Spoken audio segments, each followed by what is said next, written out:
Hi there, welcome to the third session on corporate finance that deals with the various measures of leverage. And this is reading number 38 on the CFA curriculum.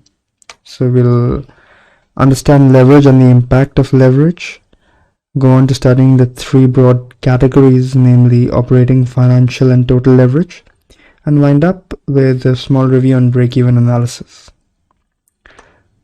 Leverage is defined as the amount of fixed costs employed in the business. Now, there can be various fixed costs as we studied in financial reporting and analysis. Depreciation, rent, interest, etc. are some examples. Now, as we studied in the review on project beta, that leverage increases the risk in the business. So we said that we'll study in more detail how leverage does that in this review. So before we do that, let's quickly recap the various risks in a business. So sales risk is the uncertainty in sales. This arises from the business model itself. So recall that we discussed that FMCG companies, pharmaceutical companies have lower uncertainty in sales. You will not stop taking a bath or start taking a bath because the economy is in a boom or a recession. Similarly, you don't start or stop eating medicine depending on the state of the economy. So these companies have lesser sales risk. Automobile companies, real estate companies, on the other hand, as we discussed, have higher sales risk or more volatile depending on the state of the economy. However, this is not the risk that we are more interested in this review. What we're going to study in more detail is the operating risk, that is the additional uncertainty arising from fixed operating costs. So the sales risk gets magnified by operating risk. Fixed operating costs are from the operations of the company, for example, depreciation, rent, electricity, employee expenses if they are fixed in nature, etc. We will see in the next example how this amplification happens. But the sales risk and the operating risk combined are referred to as business risk. So business risk is one aspect of the risk in the company. The second fixed costs or second additional risk comes from financial risk. This is the additional risk due to the fixed interest cost that certain companies may have because of debt financing. So the agreement with debt holders is that they are guaranteed a fixed interest or fixed return, and whether the company does good or bad, that return has to be serviced, or that interest has to be serviced. So let's see how this leverage, that is this fixed cost, be it in the form of operations, that is depreciation, rent, or in the form of financing, that is interest cost, how does it impact our earnings and how does it increase the risk? So let's try to see the impact of operating leverage first. So let's assume that there are two companies. There's a company A that required $100 investment to begin with, completely financed with equity. And there was a company B with the same funding structure. So the financing was the same, the debt levels were the same. Both companies essentially had zero debt. On the P&L, however, the costs of A are completely variable and the costs of B are completely fixed. So to say that if A does a sales of 100 and has a cost of 50, this cost includes taxes, operating expenses, everything, and a net profit of $50,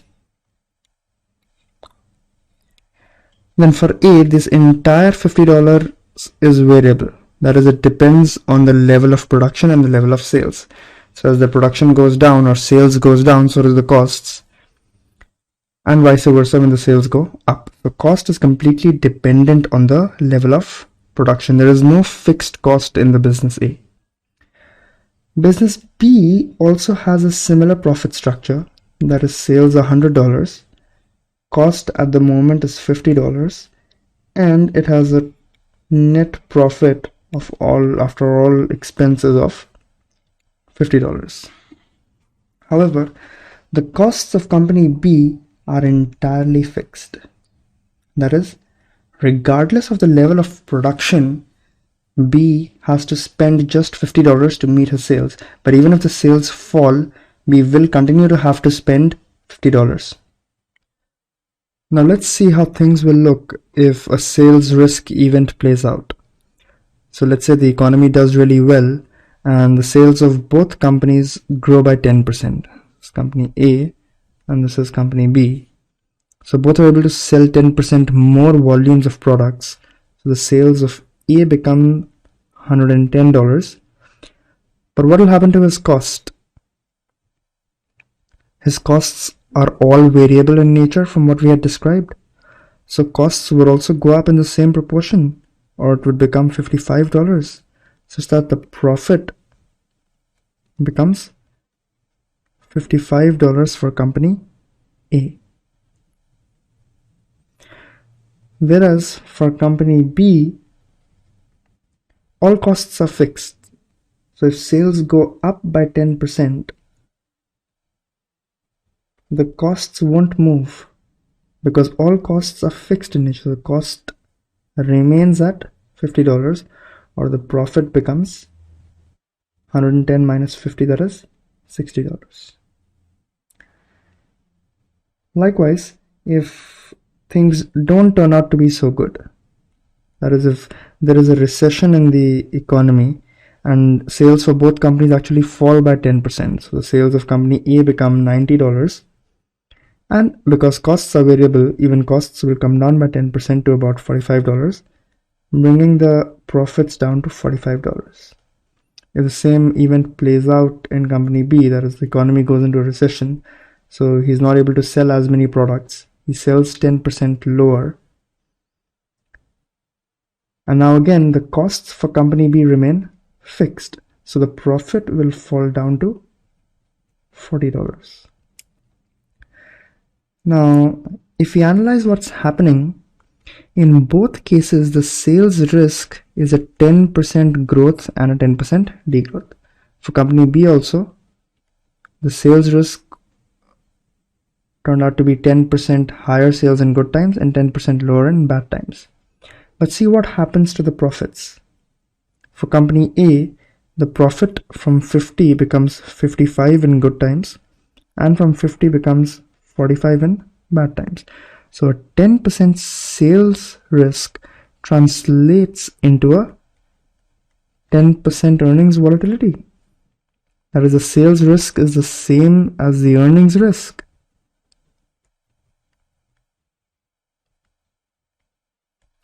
A 10% increase in sales meant a 10% increase in profits, 50 going to 55. And a 10% decrease in sales led to a 10% decrease in profits from 50 to $45. If we see what happens for company B, in good times or in a boom, when the sales go up by 10%, the profits of company B move up by 20%.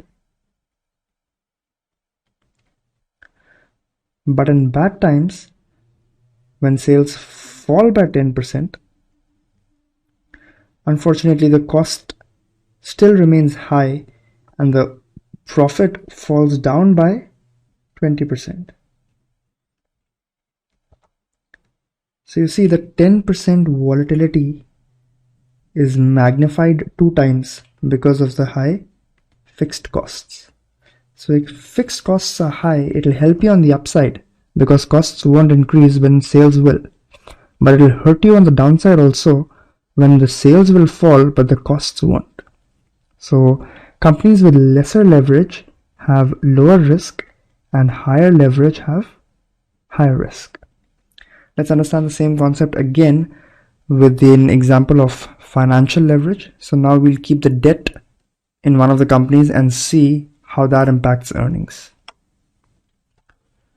Assume that Omni Corporation has $2 million in assets that are financed with 100% equity. So no leverage here, or no debt.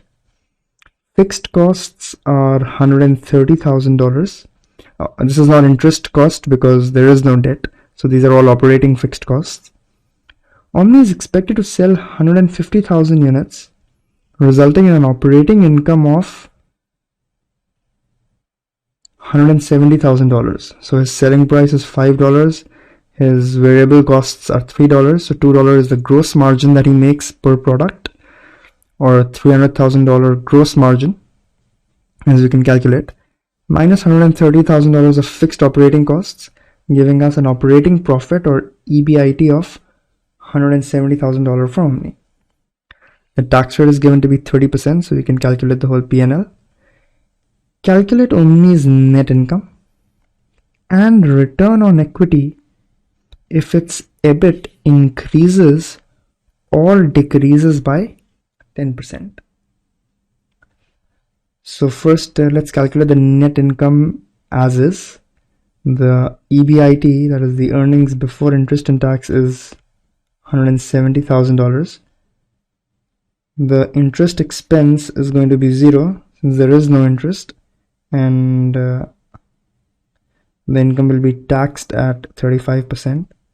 So tax will be 0.35 into 170,000, and I can take the difference and I will get the net income.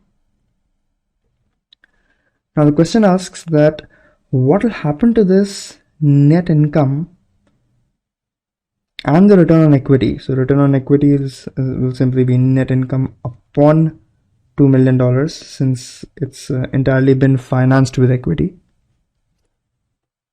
So what will happen to this net income and the ROE when the sales go up by 10%, and when the sales go, or rather not the sales, when the EBIT goes up by 10% and when the EBIT goes down by 10%.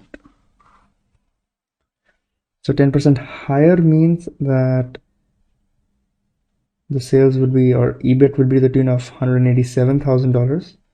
10% lower means that EBIT would be to the tune of $153,000.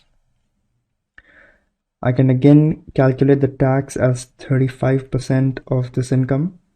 Since there is no debt, interest cost will still be 0, and interest cost will be 0 even at a lower level of sales since there is no debt. And we'll take 30% of the EBIT as tax and compute the difference to compute the net income. My apologies, the tax rate is 30%, not 35%. So let's calculate and analyze what is happening. So to begin with, at 30%, our net income is $119,000 divided by a $2 million equity. That gives us an ROE of 5.95%.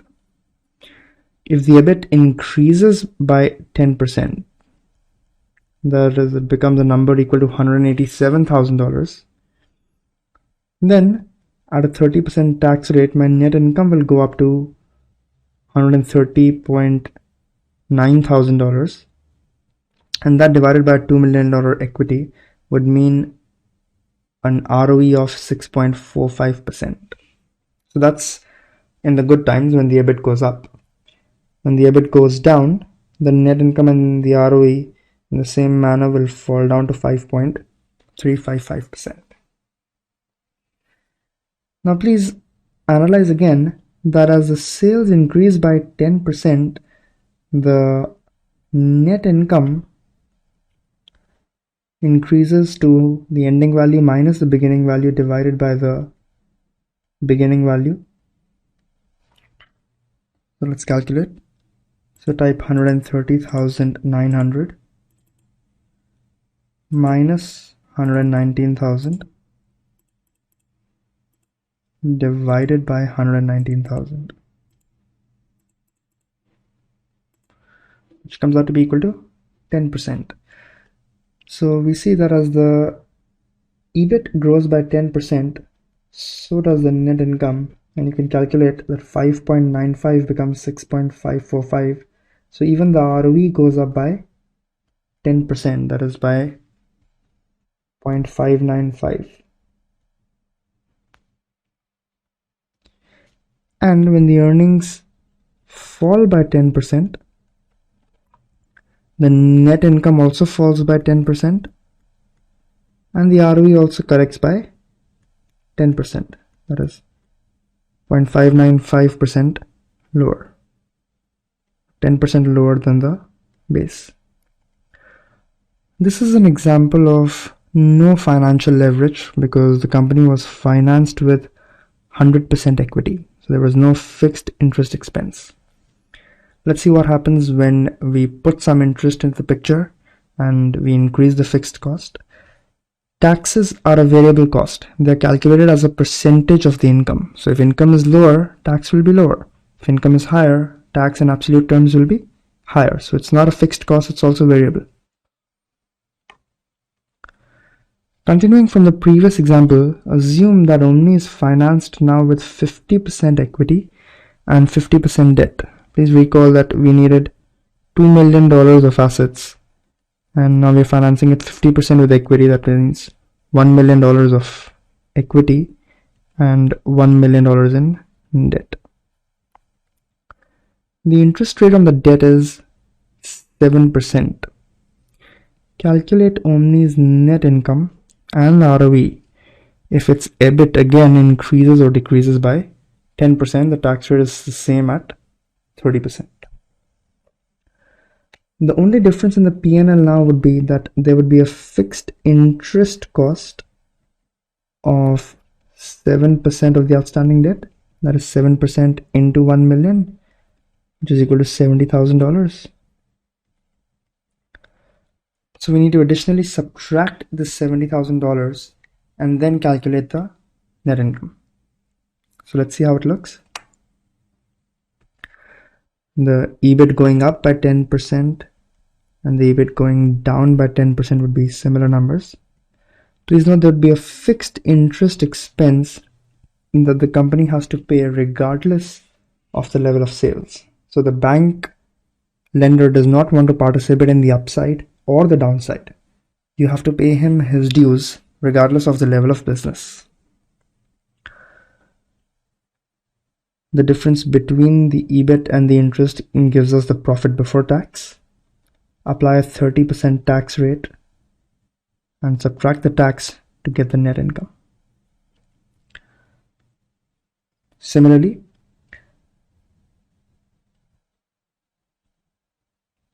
with the 10% higher EBIT, the net income comes out to be $81,900. So let's see the percentage change in net income now with the presence of a fixed cost. So we press 81,900 minus 70,000 divided by 70,000, ending value minus beginning value divided by beginning value, which comes out to be 17%. So a 10% increase in EBIT is now causing a 17% increase in the net income. And you can verify that this will also be a 17% increase in the ROE. The ROE would be 70,000 divided by 1 million, because of the 2 million now half is being financed by debt. So 7% ROE goes up to 8.19%.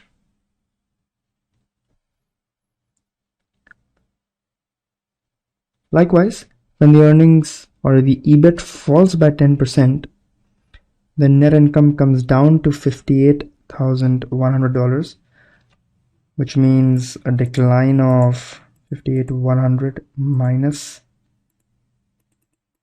70,000 divided by 70,000. Again, it gives a fall of 17%. So please understand how this fixed cost is increasing my leverage. A 10% fall in EBIT is now causing a 17% fall in net income, because the fall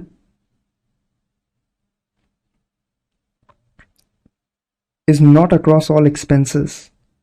The tax rate or the tax expenses do fall by 10%, but the interest expense remains high, and that is what causes an incremental percentage fall in my net income and the ROE.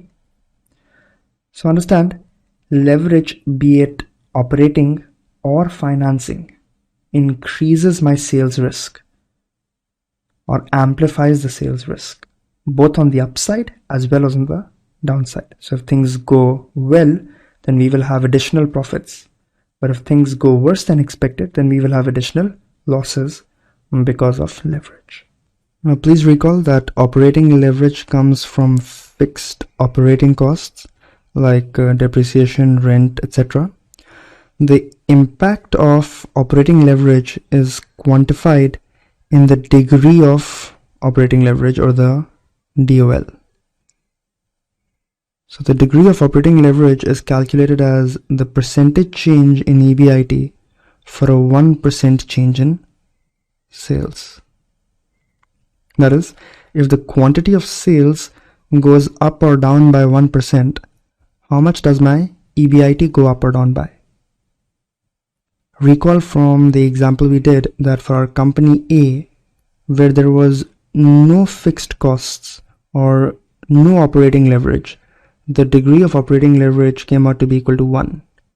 That is, a 1% change in sales resulted in a 1% change in EBIT, both on the upside or on the downside. That will always be the case if there are no fixed costs. The degree of operating leverage will be equal to 1. For company B, that had a significant amount of fixed costs, the leverage ratio came out to be, or rather the degree of operating leverage came out to be 2, or a 1% change in sales was resulting in a 2% increase or decrease in EBIT. Now we will deduce the simplified form of degree of operating leverage in a step-by-step manner, but please note that your curriculum notes do not require you to understand this. It's more for your understanding that we'll be doing this. You need to remember the end result.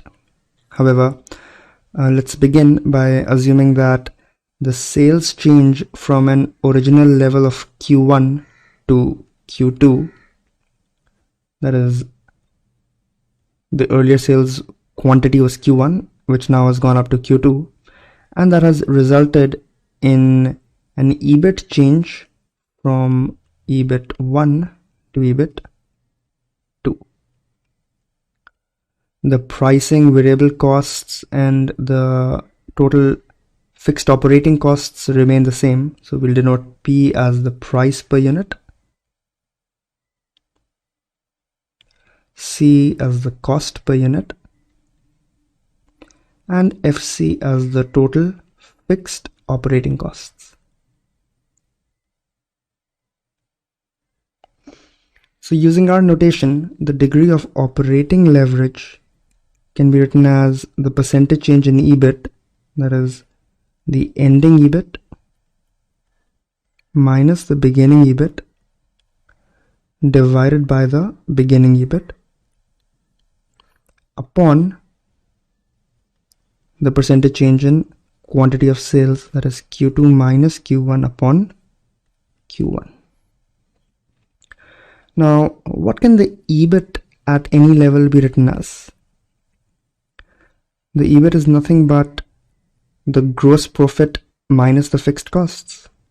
So if Q at any point in time is the quantity of sales, then P into Q is the sales, minus C into Q is the variable costs, or Q into P minus C will be the gross profit.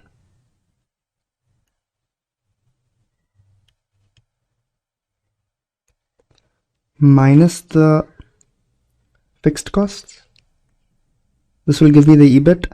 After this, I can subtract interest and taxes to get to my net income. So EBIT at quantity 2 minus the EBIT at quantity 1 can be denoted as Q2 into P minus C, since the price and the variable cost remain the same, even the fixed cost remains the same, minus EBIT 1 will be Q1 into P minus C minus the fixed cost, divided by EBIT 1, that is Q1 into P minus C minus the fixed cost. The percentage change in sales quantity is simply Q2 minus Q1 divided by Q1. So if we deduce this further, please note that the fixed cost minus and minus minus plus will get cancelled. P minus C is common in both terms. So what the numerator will reduce down to is Q2 minus Q1 into P minus C divided by Q1 into P minus C minus the fixed cost upon Q2 minus Q1 upon Q1.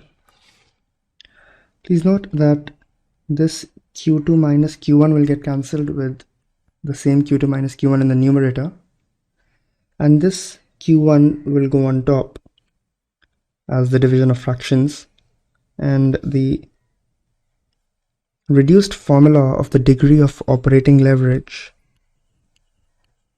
can be written as Q1 into P minus C upon Q1 into P minus C minus the fixed cost. In other words, Q1 into P is simply the sales minus the total variable costs, that is the variable cost per unit into the quantity, upon the sales minus the variable cost minus the fixed costs.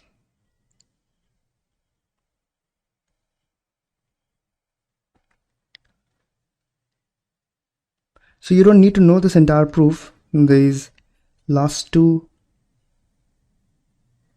terms is what you need to remember, but you now understand that how the degree of operating leverage can be derived. So it is defined for a particular level of unit sales. So it was defined for a particular quantity Q1. As that Q1 changes, the degree of operating leverage will also change. We'll do an example and understand this better. But remember that degree of operating leverage is the quantity into the price per unit minus the variable cost per unit upon the quantity into the price minus the variable cost minus the fixed cost. I can expand this a little and write it as the sales minus the total variable costs upon the sales minus the total variable costs minus the fixed costs.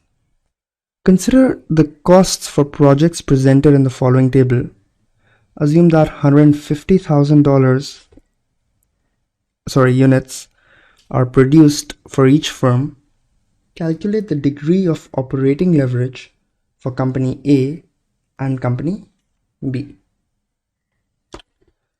So to compute, we first need the level of sales, which in this case is $150,000, multiplied by the price minus the variable cost per unit upon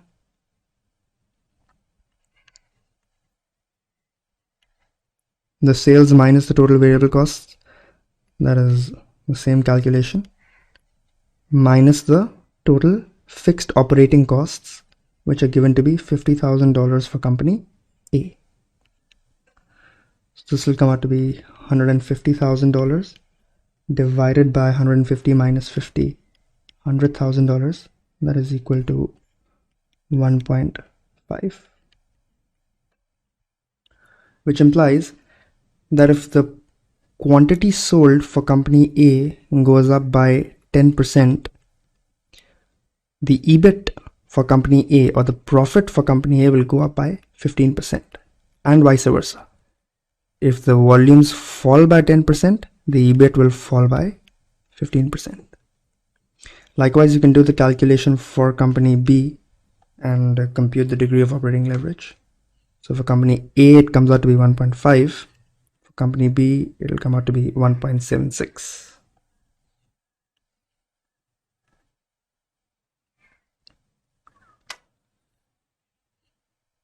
As discussed, the degree of operating leverage depends on the level of sales.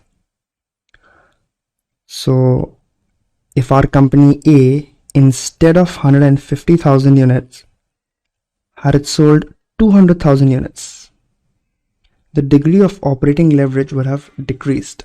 Let's see by how much. So if you apply the same formula, it would become 200,000 into the sales, or rather the selling price per unit, minus the variable cost per unit, upon 200,000 into the selling price minus the variable cost minus the fixed cost, which comes out to be 200,000 upon 200,000 minus 50, that is 150,000, or a number of 1.33. So from 1.5 at 150k units, the degree of operating leverage comes down to 1.33 at 200,000 units. Please try to conceptually understand why this is happening. Operating leverage comes because of these fixed costs, because of this 50,000 fixed costs which don't change as the quantity sold changes. So on the upside, these costs remain fixed and the additional revenues flow down into profits. In the downside, again, these costs remain fixed and the decrease in revenues causes additional loss because these costs still need to be serviced. As my quantity of sales becomes larger, or as I sell more and more units, this number of 50,000 starts to become smaller in the overall scheme of things, or it becomes a relatively smaller figure as when the quantity of sales is less. So if I'm selling only 100,000 units, then this $50,000 can significantly dent, or the percentage impact is much higher. It can cause a profit or a loss if the sales even marginally move here or there. But when I'm at a big scale or I'm selling millions of units, then this 50,000 relatively becomes small in the overall scheme of things and the degree of operating leverage reduces. So remember that degree of operating leverage is highest at low levels of sales and it declines at higher levels of sales, because at higher level of sales that fixed expense becomes a relatively smaller number. It has a relatively smaller percentage impact. Similarly, financial leverage comes from fixed financing costs or fixed interest cost, and the impact of that is calculated as the degree of financial leverage, which is nothing but the percentage change in the EPS for a 1% change in EBIT. So as the EBIT changes, how does it impact my EPS? If there was no interest cost, this ratio would also be equal to 1. That is, a 1% change in EBIT would result in a 1% change in EPS. If there is an interest cost, however, then the impact would be higher. So just like we calculated the degree of operating leverage, it can similarly be proved that the degree of financial leverage comes out to be EBIT upon EBIT minus interest. So the degree of financial leverage is dependent on the level of operating earnings, or the EBIT. Let's recollect the formula for the degree of operating leverage as well. It was sales minus the total variable costs divided by the sales minus the total variable costs minus the fixed operating costs.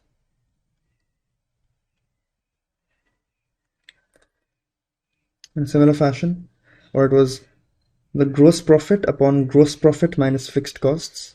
DFL would be the operating profit upon the operating profit minus the fixed interest cost or the fixed financial cost. Consider the projects A and B. So they are essentially the same projects with the 150,000 units being sold. Company A has a price, variable cost per share, fixed operating costs are given, and the revenue is simply the product of the price and the volumes. Company A's operating income for selling these units is now also given to be $100,000. Assume that company A has an annual interest expense of $30,000. If A's EBIT increases by 10%, by how much will its EPS increase? So please note the question essentially is asking us to compute the degree of financial leverage, that is the percentage change in the EPS for a 1% change in the EBIT. It should be given as the EBIT. The EBIT is mentioned as 100,000 upon the EBIT minus the interest expense, that is 30,000. So it will be equal to a number of about 100 upon 70, and we can calculate it as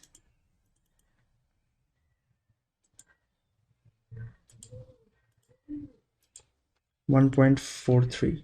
So if the EBIT increases by 10%, the earnings per share will increase 1.43 times that number, that is 14.3%.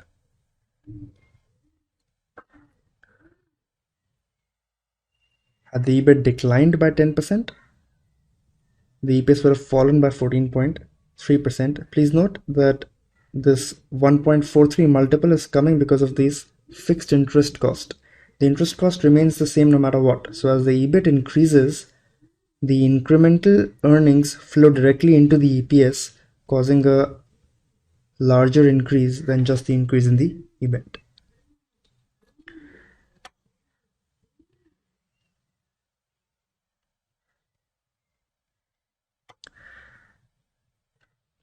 Now, total leverage in the business comes from all fixed costs. So that will be the fixed operating costs plus the fixed interest costs.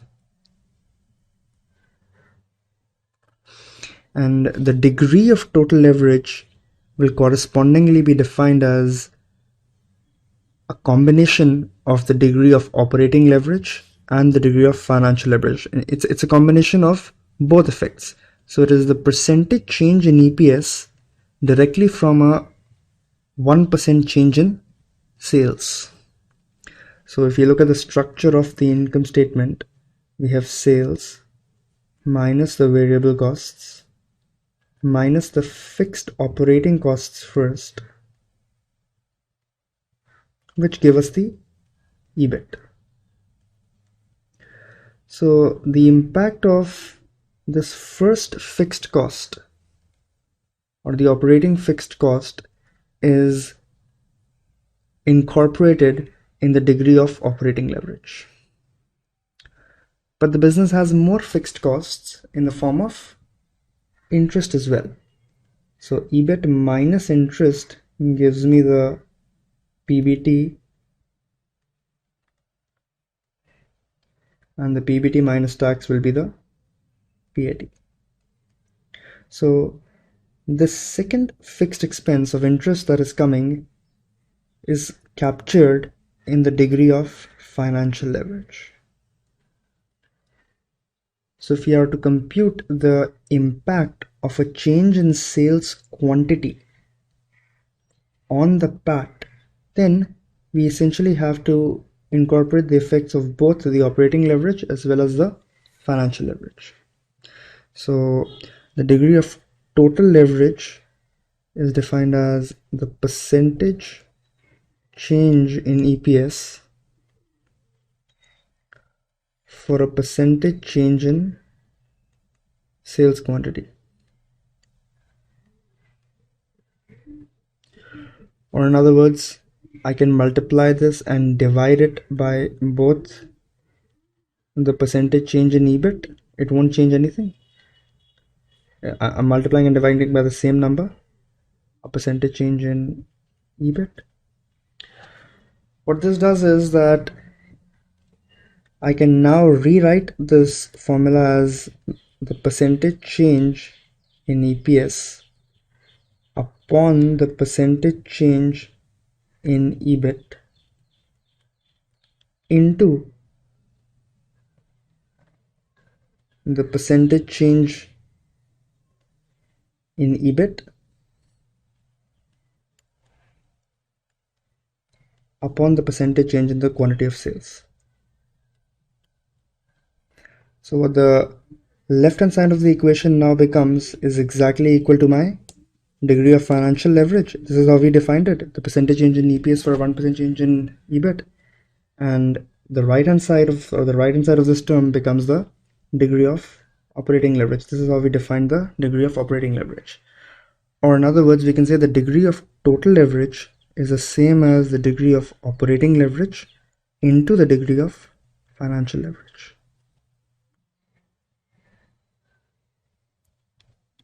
Or degree of total leverage will be given as the degree of operating leverage, which can be written as the sales minus the total variable cost upon the sales minus the total variable cost minus the fixed operating costs. That's the formula we derived for degree of operating leverage multiplied by the degree of financial leverage, that is nothing but EBIT upon EBIT minus interest. Now, is this term nothing but the EBIT? What is the EBIT? It is the sales minus the variable costs minus the fixed operating costs. This can be written as sales minus the total variable cost into EBIT upon EBIT into EBIT minus the interest. This term will get cancelled. The degree of total leverage,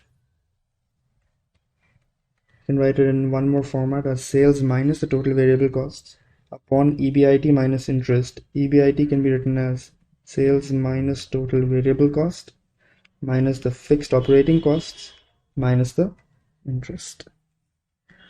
So this is the last formula that you need to remember for this chapter. That is the degree of total leverage. It is the percentage change in EPS for a 1% change in sales.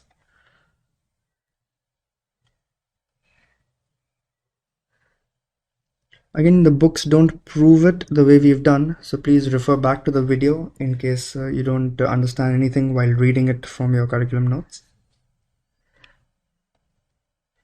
So the same example, consider the costs for the projects presented in the following table, company A with its details. Company A's operating income for selling 150,000 units is $100,000. Assume that company A has an annual interest expense of $30,000. How much will company A's EPS increase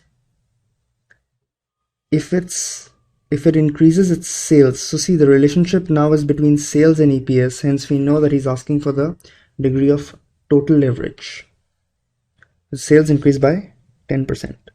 So degree of total leverage can be calculated as the sales, that is 5 into 150,000, 750,000 minus 4 into $150,000, that is the total variable cost, the variable cost per unit multiplied by the total quantity of sales upon the sales minus the total variable costs, that will be 600,000 from the product, minus the total fixed operating costs, which is given to be $50,000 in the question, minus the interest cost or the fixed financing cost, that is 30,000. It will be equal to 750 minus 600, that is $150,000, divided by 150 minus another 80 will be $70,000. 150 divided by 70 as 2.14286.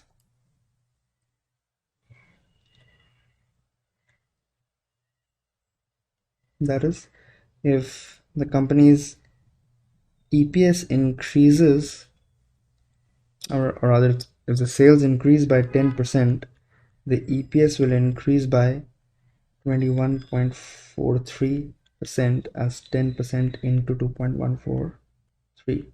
We could have also calculated it as a product of the degree of operating leverage and the degree of financial leverage that we calculated earlier. The answer would come out to be the same. So whether we do it 1.5 into 1.43 or we do it through the formula that we applied, the answer will come out to be the same, approximately 2.14. The break-even quantity of sales is defined as the minimum quantity of sales required to cover your fixed costs or to make a profit or to break even. So pretty simple concept. The gross profit, which is the quantity into the price minus the variable cost, should be equal to the fixed cost, that is all fixed costs, and that quantity is your break-even quantity at which you are barely making cash profits. Consider the prices and costs for company A and company B. Compute and illustrate the break-even quantity of sales for each company. So let's do it for company A. You can do it for company B as homework. So the price per share is $5, the variable cost is $4, the fixed operating costs are $15, and the fixed financing costs are $35. So what is that quantity Q at which we would make sufficient gross margin or sufficient gross profit rather, so as to be able to cover all our fixed costs? That is 35 plus 15,000. So that quantity would be 5 minus 4 is 1, that is 50,000 units. So at 50,000 units, we are barely covering our fixed costs, that is the fixed operating plus the fixed financing costs. Similarly, for company B, this number comes out to be 70,000 units. Just like we calculated the overall break-even, we could have also just calculated the operating break-even. So operating break-even is that quantity at which you are barely covering your fixed operating costs. So again, Q into P minus V is now equal to 15,000. So with $5 as the price and $4 as the variable price or variable cost per unit, the quantity at which we will barely cover our fixed operating costs will be 15,000 divided by 1, that is 5 minus 4, 15,000 units.